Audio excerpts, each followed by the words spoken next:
Howdy, and welcome to ECEN 215 Principles of Electrical Engineering. Today we're going to continue talking about nodal voltage circuit analysis and finish off the equations that we kind of started with the other day with the example problem of where we came up with a set of equations and we were going through the algebraic solution for it. What the focus is going to be now is using a new method for solving these linear equations with a thing known as linear algebra or matrix algebra. And so we're just going to go ahead and introduce that. So all of that reduction of algebra, it works quite well. Obviously, in this case, we only had two variables really to solve for. It's very straightforward to do. All the problems, like for instance in the homework on the test, you just are given a circuit, and now you've got to do this step 1 through step 5. And traditionally, it's just slogging through the algebra. It can be quite tedious, especially if you end up with 3, 4, 5 variables. If you have 5 nodes and none of them are known, so you got to end up with 5 equations with 5 unknowns. You can solve it, but it's a lot of algebra to solve through. It's a linear set of equations. So what I'm going to do now, that's really the official end of the lecture in the sense of the nodal method. Now I want to introduce a concept to you that I taught last semester in my 215 that I did, so that since this is available to you as it's like I said, since you have MATLAB, Python, there are online calculators that are available. You have access. This is like I have an HP Prime calculator, for instance, has this. I think the TI Inspire has this feature. Almost every modern scientific calculator that is beyond the bargain bin version that you can buy at CVS has a matrix function on it. And this is a way of solving a set of linear equations that allows you to do things. One thing I'd like to back up on just real quick before I can get on this. You've got these equations, right? Say we've got something in terms of V1 over Rx plus, V2 over Ry plus V3 over R, I don't know, Z, right? Is equal to 0. And you have, say, a set of linear equations where this is all the case. When you get to the end, and you now have, V1 equal to, I don't know, say 25 volts, V2 is equal to 33 volts, and V3 is equal to 6 volts. Say your process of solving these equations, you've got now V1, V2, V3, and you're slogging through all of that algebra. You got this. One thing, and even with this new method I'm going to show you, when you get to the end, go back to your original equations before you started doing any of the algebraic reduction and put these values in. Because if you did the analysis correctly, and if you did the algebra correctly, by putting these values back in to their corresponding spot, you should equal to 0. This is a verifiable way to make sure that you have the correct answer to the problem. I'm going to try to hammer this home the best I can throughout this, especially this early part of the class when we're doing all of the circuit analysis, because especially on the test, if you want to know if you got the problem right or wrong, just simply plug it back into the original set of equations. What I'm mainly interested in is that you understood the circuit analysis, that you set up those equations of having this, set of nodes where you have V1, V2, V3, and you did the circuit analysis correctly, and you wrote your KCL equations correctly, so that you have, let's make this R1, R2, and R3, such that we have V2 over R3 plus V2 minus V1 over R1 plus V2 minus V3 over R2 equal to 0. Sorry for the scribbling there. This is the key part of the nodal voltage method. If you get this part correct, then you're well on your way. And again, you can check your answers by just simply putting the values that you solved for and now have back in. If it doesn't equal 0, if the equations don't work and you don't end up with the value you expect, then you more than likely made a mistake in your algebra. That's more than likely the problem is. Usually at that point you do a quick inspection to make sure your nodal equations are correct. And if you did everything piecewise, step by step, more than likely that's correct. The mistake is likely in the algebraic reduction. Now, do the exact same thing when you get an answer out of this method. So this method here, we're going to use linear algebra as a guide. And we're going to solve linear equations using these tools that you have available. And again, this is an advanced math topic. Since this is a sophomore level class, you haven't had probably linear algebra yet. Some students may. You may have seen this in a previous course. That's great if you did. If you didn't, that's fine. We're going to give a slow introduction here to this. This is something that you can take advantage of and use in this class. If you don't want to and you want to just do it the old-fashioned algebraic way, go for it.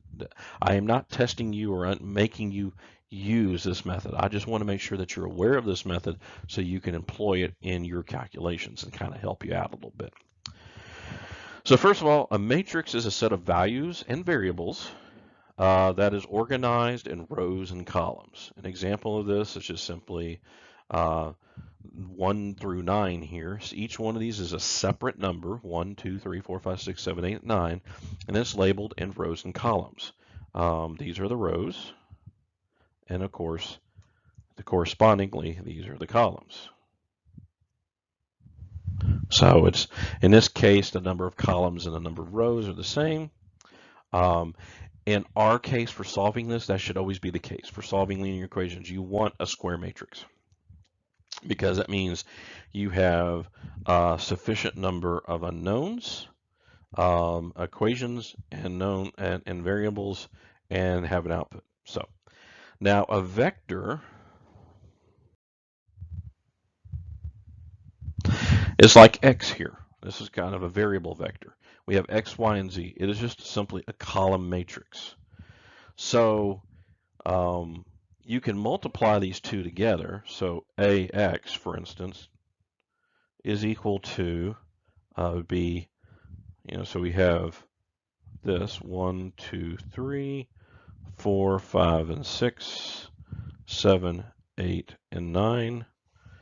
So we have that, and we multiply it by X, Y, and Z. And if you've had any matrix algebra in the past or any version of this, you should probably already know this, but general thumb, you take X and you multiply it by, you basically come and then you add the two together. So you end up with 1X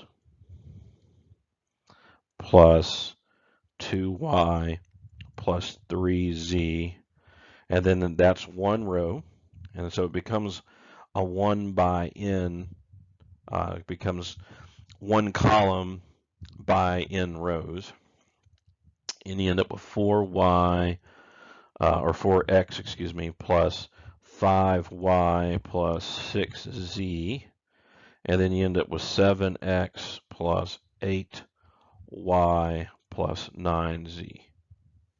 So that is AX in this case. So that's the multiplication. Again, what I'm doing, I'm going to show you how to do this quickly here. And so I know I'm providing a lot, especially if you've never seen this before. If you look up matrix algebra, and specifically solving linear equations by matrix algebra, if you do a Google search on that, you'll find usually an article like Math is Fun or something like that, and it'll lead you through that. So here we've got A, and we have X as a vector, X, Y, and Z. And then we're going to have another value, B, another vector. And this is going to be, let's just say 1, 2, 3. We can do an equation, AX is equal to B. So I just showed you kind of what AX looks like. And of course, B is the, if you will, the equal part. In our case, it's typically been zeros, correct? So we'll just do that. So B and X are known vectors, where X is, in our case, is our variables, the node variables, V1, V2, V3, V4, V5, V6, so on and so forth. And B is if you set up your node equations correctly and everything is equal to 0, then B will just simply be a column vector, one that's of size 1 with n rows, where the number of rows is equal to the number of equations. So if you had, in our previous example, we had 3 node voltages that we were solving for. Of course, we kind of knew 1 was equal to Vs, but we had 3 node values, so you would end up with a 3 by 3 matrix for A. You would have a 3 row column vector that is X, where X is equal to V1, V2, and V3. And then B would simply be equal to 0, equal to 0, equal to 0. And of course, you could also put it where you can also set it to where this is equal to maybe, if the third equation was just V1, you can make it Vs. So it just depends on how you set up your equations. So again, matrix multiplication, we have AX, and that just simply becomes this. 1x, 2y, 3y, just what I just showed a moment ago. Now we have that, we have the AX part.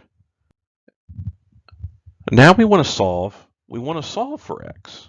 That's the thing. We want to know V1, V2, V3, right? We want to solve for that. So AX is equal to B, and we want to solve for the vector X. Simply, we want to do B divided by A. That would be the problem. So if this was traditional algebra, that's exactly what we would do, is we would take B and divide it by A. Well, you can't do division in matrix algebra. You do something different. So this isn't what you do. Instead, you take the inverse matrix. You've got to take X is equal to A inverse times B. And there's a whole bunch of different ways to take the inverse. I'll go quickly over a couple methods. That's actually the whole trick behind matrix algebra, is getting a well-defined inverse matrix.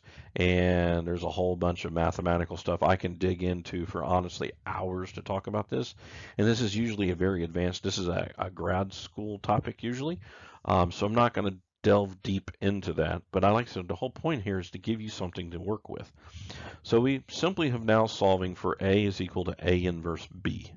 So we know B, we know A, and I'm going to show you where A comes from in these sense of equations. This is a coefficient. These are just numbers. A is just simply a number matrix.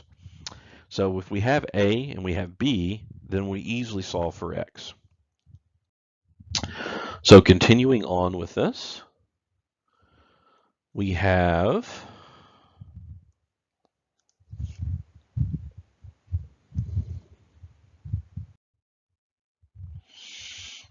A is equal to 562.064.215. Okay, we're going to start with A being this. So what is the inverse of A? Or A minus 1, raised to minus 1. So what is the inverse of A? So there are various methods to do this. First, there's a method called the Gauss-Jordan method, which I think your computer pretty much uses. It is simply doing elementary row operations. It's just an algorithmic process of just, if I remember right, you divide and then you add, and it combines with what's known as the identity matrix. Just so you know, even though I know I'm probably going over your head, the identity matrix is like 1, but it's the 1 for a matrix. It's just simply the diagonals ones, everything else is zeros. And the concept is A times A minus 1 is equal to I, is where this is equal to I. So again, this is not a matrix algebra class, so I'm not expecting you to understand that. If you want to dig into the higher order math, go for it. So basically this uses that identity matrix and goes through a set of processes of operations and eventually comes up with the inverse. The more common approach that's usually in more of the undergraduate classes that is kind of seen is using the determinant, cofactors, and the adjunct, which again, if you have not had linear math yet, I think that's Math 311, for instance, then you probably even know what I just talked about, unless you had it in high school or something. So don't worry about that. Again, if you notice, the last method is the one that's highlighted because your computer does this process right here and does it for you. And not lucky for you. Um, like I said, your scientific calculator, you're going to have a way of entering this in your calculator. You actually enter the matrix just like that. Every calculator is different. MATLAB, for instance, you in A is equal any bracket 1 comma 1, or in this case 5 comma 6 comma 2, semicolon 0 comma 6 comma 4, semicolon 2 comma 1 comma 5, in bracket, you got A entered. Um, and in MATLAB, for instance, if you want A minus 1, you just do inverse A. Is how you get the inverse of A. So definitely what you're going to do is you are going to simply use your calculating tools, your calculator or MATLAB at your disposal. I will allow you to use MATLAB for your test and for your homework. Definitely, I'd probably learn how to use this on my calculator. Again, this is very useful for probably any of your other classes where you're doing a linear set of equations. If you're starting to deal with more than probably a couple of variables trying to solve simultaneously, this method is exactly what you need. And this is how all of your all of like simulation tools work. Everything works off of this method.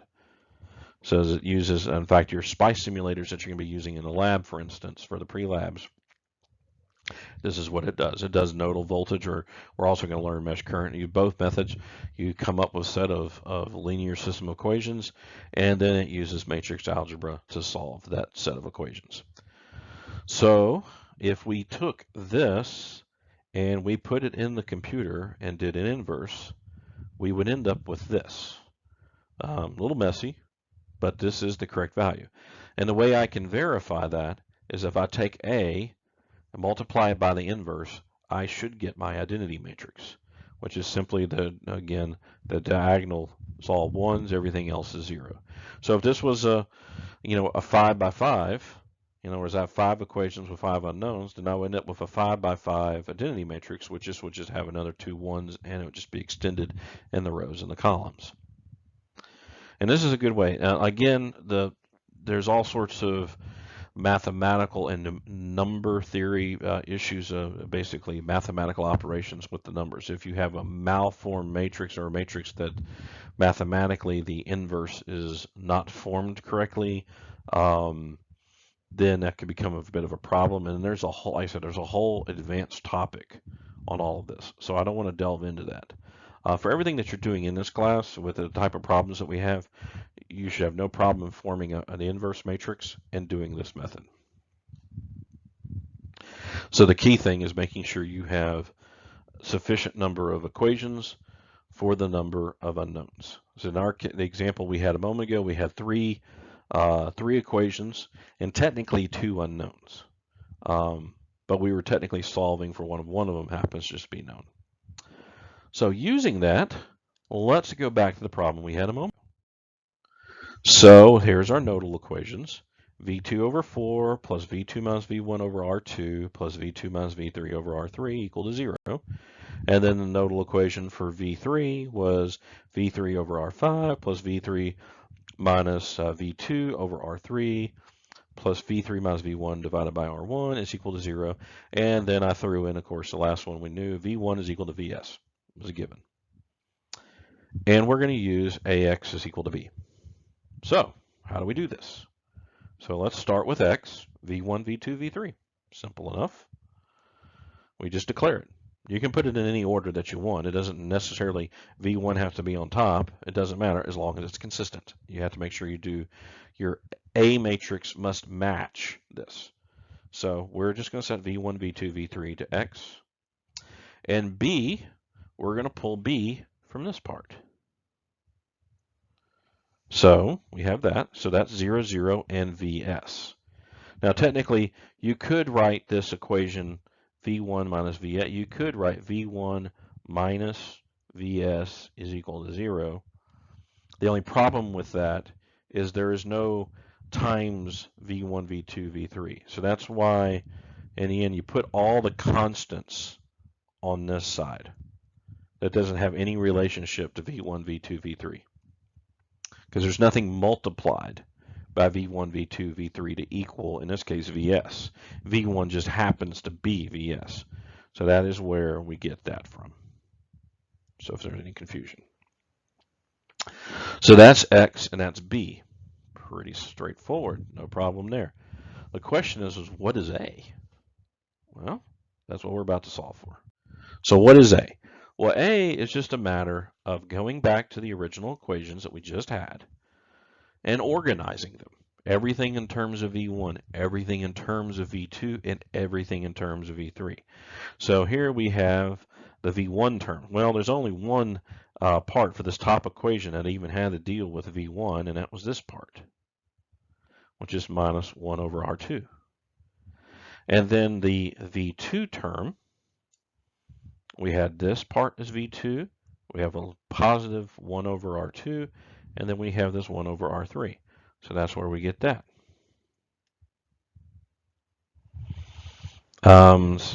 Yeah. And then we have for V3, we have minus 1 over R3, and that's it. That's the only term we had for the V3. And then we just did the same thing for the next equation. For V1, we had this. For V3, just to jump to the, for the next one, for V2, we had this.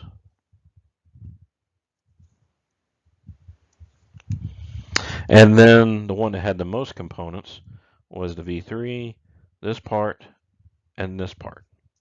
And that all ends up being this thing. And then for the final one, it's just 1 V1 plus 0 plus 0, V2 plus V0, V3 is equal to Vs. So that is the combined AX, if you will. And of course, we know if we pull the X out, we end up with our matrix A. So simplify, just take all this and put it up here. So now we just want to go ahead and get what this matrix looks like. A is simply this, which is a little messy, but that's because we've set everything as R1, R2, R3, R4, and R5. So there's just a whole bunch of resistance values that we haven't been given yet. So let's just go ahead for the purposes of this example. Let's declare R1 equal to 1 ohm, R2 equal to 2 ohm, R3 equal to 3 ohm, R4 equal to 4 ohm, R5 5 ohm, so on and so forth, and arbitrarily set Vs equal to 8 volts. If we do that, then A becomes this. And we can verify this, by the way. We take the inverse, and if I multiply A times A minus 1, I get the identity matrix, which would be correct. So it's well formed. And then we can solve for V1, V2, V3, i.e. X, the vector X, by taking A minus 1, taking the inverse A, and multiplying it by B. When I do, so now that we have all of the A inverse, and we're now solving this, we simply are solving for X, A inverse times B.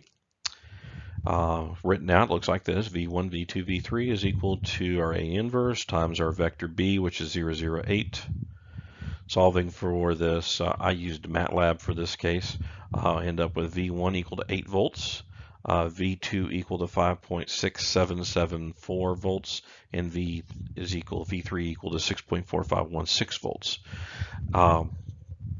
Like I said, this is a method that you could use. You could solve this by just doing strictly algebraic reduction, or you can use this method.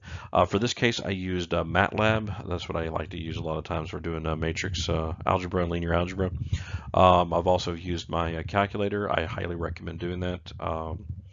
It kind of simplifies the process a little bit, especially you start dealing with problems where you have multiple variables that you're solving for, and it's kind of makes things a little more efficient. Once you get here to V1, V2, V3, you can put these values back in the original equation, and you should be able to equal, in this case, V1 equal to 8 volts. Using V2 and V3 and V1, you should now have the other two equations equal 0 volts, proving that these are the correct values. That concludes today's lecture on nodal voltage analysis. So in summary, the primary summary of today's lecture was we were doing mesh current analysis on steady state AC signals. And the key difference between this and the method we've learned previously with DC circuit analysis is the introduction of using phasors and complex impedances. So very similar to what we also did with the nodal voltage analysis. So both methods are valid. They both end to the same result. The key things is making sure that you keep all the loop directions all going in the same way. Else you really have to pay attention to how you set up the equations. I've had students mix loop currents where they had clockwise and counterclockwise. Mathematically, it will work, but you really do have to pay attention to which direction the arrow is going. So I find it always best to pick one direction and that be the direction. That way your analysis is straightforward. Again, I tend to use clockwise. It seems to work well for me. I've had some students where counterclockwise works for them. It doesn't matter how you plan to do the algebra. It doesn't matter as long as in the end everything is flowing in the same direction and it's all around that one loop. So again, please attend the QA to get more information and more discussion of these problems, and I'll go over a few of the homework problems for past lectures as well. Thank you and have a wonderful day.